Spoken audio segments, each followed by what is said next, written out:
Hey everybody, welcome back to the Nature Center. We're here to do some more animal feeding and discuss a few more of Ohio's wildlife. Today's focus is going to be amphibians. Now in the Nature Center we have 3 different species. We have the American toad, we have the gray tree frog, and we have the tiger salamander. But before we dive into those guys, there's something that I mentioned last week that I have to show you today. So last week I mentioned something about our black rat snake getting ready to shed his skin. This morning when I came in to feed the animals, I found this in his room. This is in fact his shedded skin from last week. Now why do snakes shed their skin in the first place? Well, it's a sign that they're growing. As snakes grow, they need to make room, and so they have to ditch the old skin because the skin starts to stretch and they get a little bit cramped. It also helps to remove any parasites that may have been attached to their old skin. When they shed the skin, they also shed the parasites. Now I thought this snake skin was super cool because it's one of the better skins I've seen, one of the better conditioned skins I've seen, because at the very front of the snake, where the head would be, you can see the actual head itself. You can see where his eyes were, you can see where the skin split, where he could wiggle out, which I thought was really cool. And here's a view of his belly with the skin flipped over. After measuring his skin, I found that our black rat snake is about 6 feet long.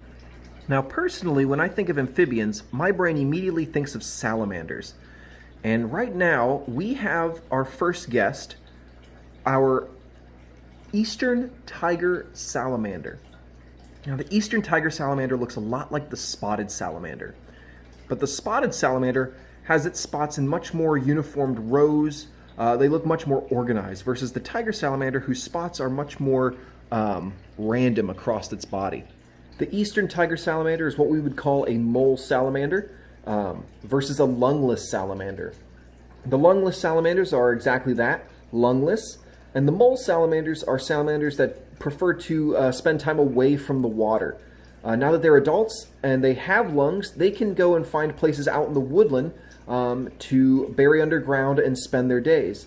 These guys will typically be found underneath logs and dense piles of leaves and other debris found on the forest floor.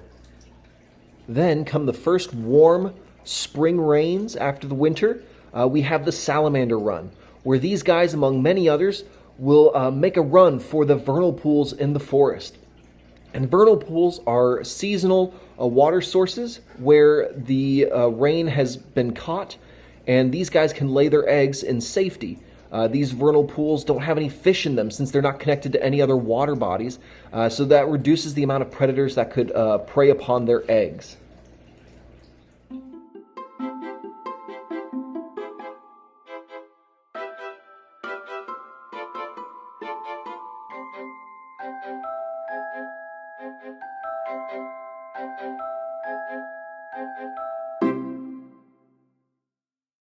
The word amphibian is the combination of 2 words. Amphi, meaning dual, and bios, meaning life. Amphibian means to live 2 lives. And the 2 lives they're living refer to their larval stage, which takes place in the water, and their adult stage, which takes place usually on land. Amphibians are pretty neat creatures.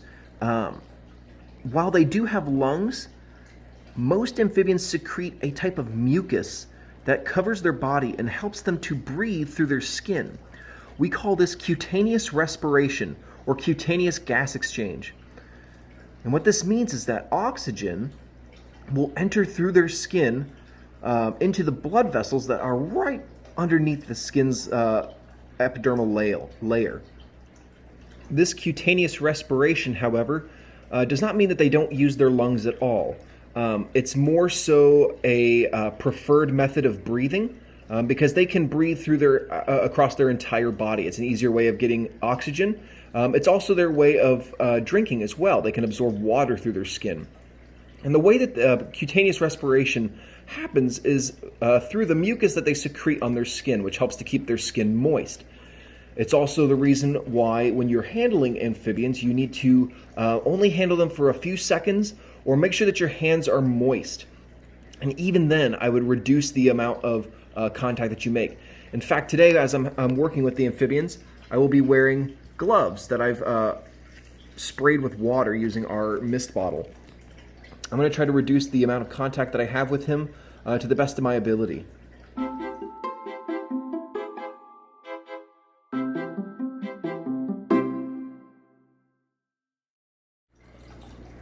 Up next is the gray tree frog. These guys are masters of camouflage. If you can find them, they can either be a gray-green color or this regular slate gray color with a little bit of mottling on the back, which you'll see in those dark variations.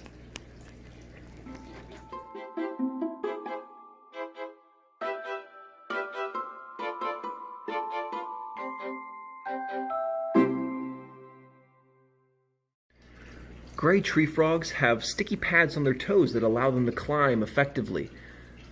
Right now, I'm trying to get him to face me so that we can see those pads, but I keep getting the cold shoulder from this gray tree frog.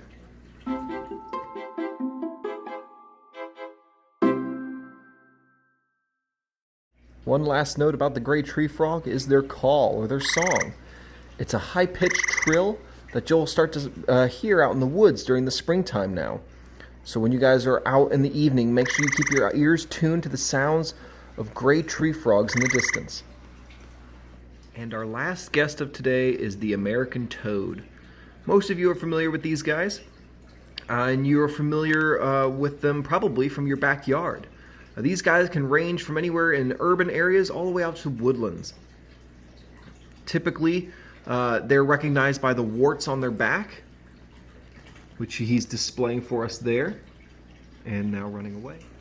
Contrary to schoolyard myth and old wives' tales, the warty skin of a toad will not cause warts on human skin, although the secretions that they do emit can cause irritation to our skin, serving as a defense mechanism against us and other predators. Let's take a look at some footage from a local wetland.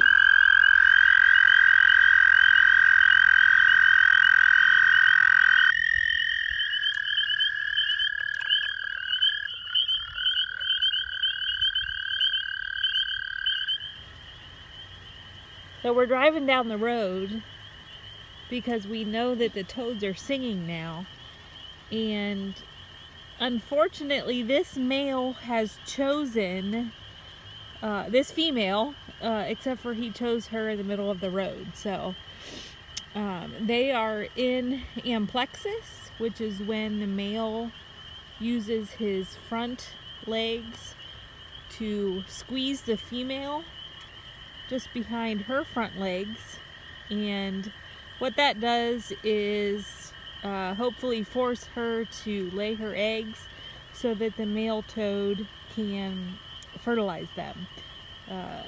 Like I said, unfortunately they're in the middle of the road, so we are going to move them, and hopefully we'll get a few more videos of the toads that are actually in the water rather than on the middle of the road.